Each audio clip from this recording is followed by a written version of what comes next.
कैसे हैं आप लोग।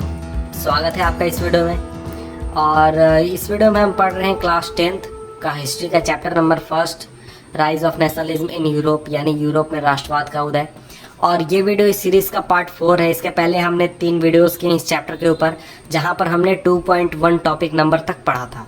तो हम आगे बढ़ते हैं अपने टॉपिक के ऊपर और देखते हैं कि यहाँ पर क्या पढ़ाया गया है टॉपिक नंबर 2.2 में। टॉपिक का नाम है what is liberal nationalism stand for. तो देखिए, ये जो लिबरल नेशनलिज्म है इसका आखिर मतलब क्या होता है और ये क्या कहना चाहता था, ये किस तरह से सामने आया, इन चीज़ों को हम पढ़ने वाले हैं इस टॉपिक के अंदर। तो देखिए, ideas of national unity in early 19th century Europe were closely allied to ideology of liberalism. देखिए, जो नेशनल यूनिटी का जो आइडिया है जो कि अर्ली 19th सेंचुरी में यूरोप में आया था, वो बहुत ही करीबी रूप से ज्वाइंट है आपके आइडियोलॉजी ऑफ लिबरलिज्म से। तो देखिए, यहाँ पर बात आता है कि लिबरलिज्म टर्म क्या है। The term liberalism derive from the Latin root liber. तो देखिए, जो लिबरलिज्म वर्ड है वो लिबर वर्ड से आया है, जिसका मतलब होता है फ्री। तो लिबरलिज्म का सीधा मतलब एक तरह से हम निकालें तो उसका होता है कि आज़ादी को आज़ादी या फिर आज़ादी के रूप में ले सकते हैं अगर हम किसी पर्सन के लिए बात करते हैं लिबरलिज्म को।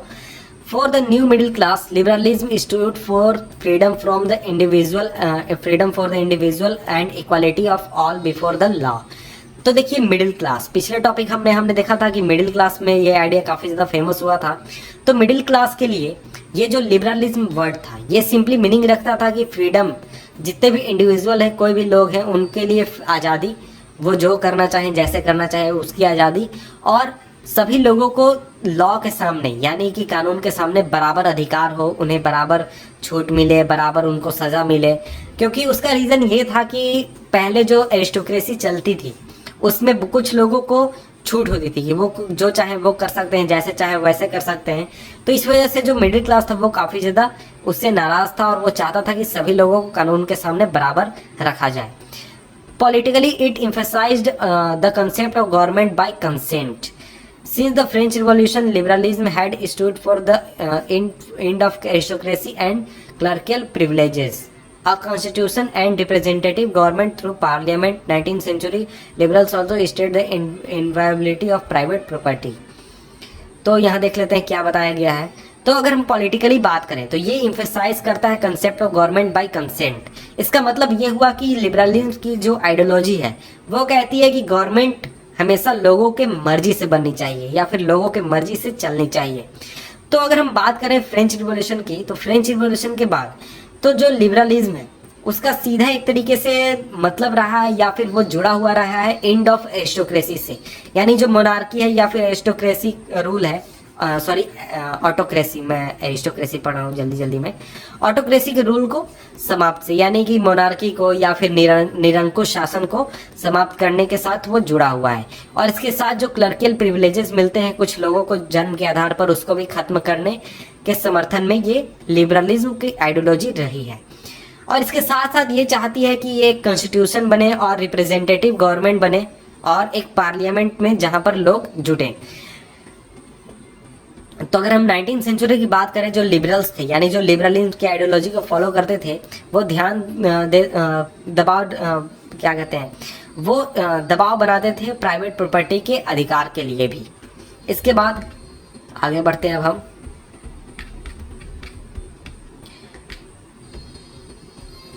Yet equality before law did not necessarily stand for universal suffrage. तो देखिए, यहाँ पर एक और चीज़ साथ में जोड़ा गया है कि अगर हम बात करते हैं इक्वालिटी बिफोर लॉ की, यानी कि कानून के सामने सब कोई बराबर होगा उसको, लेकिन उसके साथ यूनिवर्सल सफरेज को नहीं जोड़ा गया है। यूनिवर्सल सफरेज का मतलब हुआ कि एक निश्चित उम्र के बाद सभी लोगों को वोट देने का अधिकार सरकार बनाने के लिए। जैसे इंडिया में यूनिवर्सल सफरेज लागू है, यानी कि 18 साल से कोई भी बड़ा अगर व्यक्ति है वो वोट देकर सरकार बनाने में मदद कर सकता है, अपने भावना को रख सकता है। तो लेकिन वहाँ पर यह बात नहीं थी। इक्वालिटी बिफोर द लॉ जब बात होती है वहाँ पर यूनिवर्सल सफरेज को इंक्लूड नहीं किया गया था। अगर आप फ्रांस रिवॉल्यूशन की को याद करें क्लास 9 से, तो उस समय में जो फ्रांस रिवॉल्यूशन था वो एक पहला एक्सपेरिमेंट था जो कि लिबरल डेमोक्रेसी के ऊपर हुआ था, जिसमें कि राइट टू वोट दिया गया था क्या कहते हैं, सरकार बनाने के लिए जो रिप्रेजेंटेटिव को चुनने के लिए राइट टू वोट दिया गया था, वो सिर्फ उन लोगों को दिया गया था जिनके पास प्रॉपर्टी थी। वैसे लोगों को नहीं दिया गया था जिनके पास प्रॉपर्टी नहीं थी, और महिलाओं को भी नहीं दिया गया था। यानी मेन विदाउट प्रॉपर्टी और जितने भी महिलाएं हैं उन्हें पॉलिटिकल राइट से बाहर रखा गया था।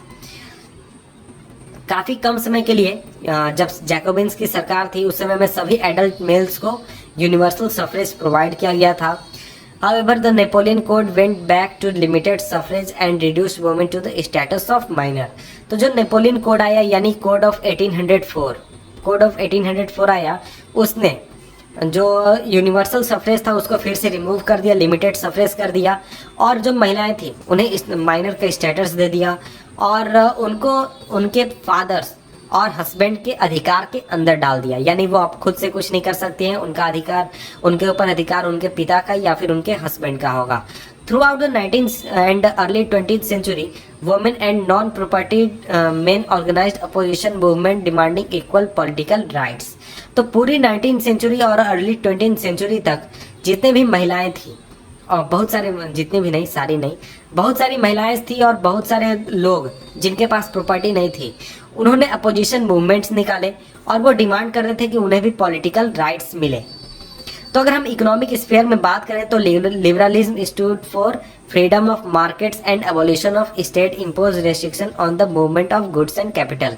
अगर हम इकोनॉमिक्स की बात करते हैं यानी पैसों के लेन देन की अगर हम बात करते हैं तो वहाँ पर जो लिबरलिज्म हुआ उसका सीधा सा मतलब था फ्रीडम ऑफ मार्केट, यानी मार्केट की आज़ादी, और स्टेट इम्पोज यानी सरकार द्वारा लगाए गए जो एबोलिशंस है किसी भी गुड्स और कैपिटल के मूवमेंट के ऊपर, उस पर उसको खत्म करना। ये लिबरलिज्म के सीधा साधा मतलब था इकोनॉमिक्स के स्फीयर में। During the 19th century this was a strong demand of emerging middle class. 19th century के दौरान जो इमर्जिंग मिडिल क्लास थी उसका ये बहुत ही बड़ा डिमांड था। Let us take the example of German speaking regions in the first half of 19th century. अब हम एग्जांपल देखने वाले हैं 19th सेंचुरी के पहले हिस्से में, फर्स्ट हाफ यानी कि 1850 के पहले वाले जो हिस्से उसको हम देखने वाले हैं। Napoleon's administrative measures had created out of, आगे मैं कर देता हूँ, Napoleon's administrative measures had created out of countless small principalities a confederation of 39 states। तो जो नेपोलियन की जो क्या कहते हैं, जितने भी मेजर्स थे, नेपोलियन के जो एडमिनिस्ट्रेटिव मेजर्स थे, उन्होंने क्रिएट किया स्मॉल प्रिंसिपलिटीज और एक कन्फेडरेशन 39 स्टेट्स का। Each of they possessed its own currency and weight and measures. जो 39 स्टेट्स थे यानी जर्मनी के जो 39 स्टेट्स थे वो उनके पास अपना खुद का वेट और मेजर था, उनके पास अपनी करेंसी थी। और एक अगर मर्चेंट है यानी एक कोई व्यापारी है, वो ट्रैवल कर रहा है 1833 में हैम्बर्ग से लेकर नमबर्ग तक अपने गुड्स को सेल करने के लिए, तो इसके लिए उसे 11 कस्टम से होकर गुजरना पड़ता था, 11 कस्टम बैरियर से होकर गुजरना पड़ता था, और हर एक प्लेस पर उसे 5% कस्टम ड्यूटी देनी होती थी। तो सोच सकते हैं कितना ज़्यादा उसे टैक्स देना पड़ता था। Duties were often levied according to the weight और मेजरमेंट ऑफ द गुड्स। जो ड्यूटीज जो थी यानी 5% यहाँ मैंने बात की, लेकिन सब जगह 5% नहीं होती थी, वो जनरली डिपेंड करती थी वेट पर कि आखिर प्रोडक्ट का वेट कितना है, उसका मेजरमेंट कितना है। As each region had its own system of weights and measure this involve time consumption calculation. तो देखिए हर एक जो रीजन था उसके पास अपना वेट और मेजर था, इसलिए उन लोगों को रियलिटी में टैक्स कैलकुलेट करने में काफ़ी ज़्यादा टाइम लगता था। The measure of cloth for example was the ell which in region stood for a different length. An ell of textile material bought in Frankfurt would get you 54.7 centimeter of cloth, in men's 55.1 centimeter and Nuremberg 65.6 centimeter, in Freiburg 53.6 centimeter, 53.5 centimetre. देखिए यहाँ पर simply बताया जा रहा है कि देखिए जो मेजर्स क्लॉथ नापने का जो सिस्टम था यानी क्लॉथ का जो मेजरमेंट था वो सभी रीजन्स में अलग अलग था। एक मेजरमेंट है एलए, तो वो अलग अलग रीजन्स में अलग अलग था। जैसे फ्रैंकफर्ट में 54.7 एक एल का मतलब हुआ, मेंस में 1 ell is equal to 55.1 centimeter, Edinburgh में 65.6 सेंटीमीटर और फ्राइबर्ग में 53.5 सेंटीमीटर हुआ करता था। तो देखिए ऐसे जो कंडीशंस थे इन्हें ऑब्स्टेकल्स के रूप में देखा जाता था इकोनॉमिक एक्सचेंज के लिए और ग्रोथ के लिए, जो कि नया कमर्शियल क्लास था उनके द्वारा। वो argued for the creation of unified economic territory allowing the unhindered movement of goods, people and capital. तो देखिए ये जो मिडिल क्लास था, न्यू कमर्शियल क्लास था, ये डिमांड कर रहा था कि एक यूनिफाइड इकोनॉमिक टेरिटरी बनाई जाए और जिसके अंदर movement of goods and services, people and capital, उसको जरा सा भी छेड़छाड़ ना किया जाए, उसे जैसा वैसा रहने दिया जाए। तो इस वजह से 1834 में अ customs union or Zollverein was formed at the initiative of Prussia and joined by most of the German states. 1834 में एक कस्टम्स यूनियन बना जिसका नाम था ज़ोल्वेरिन, और ये बना था प्रशा के लीडरशिप में, और इसमें ज़्यादातर जर्मन स्टेट्स ने भाग लिया था, हिस्सा लिया था। The union abolished tariff barriers and reduced the number of currencies from over 30 to 2।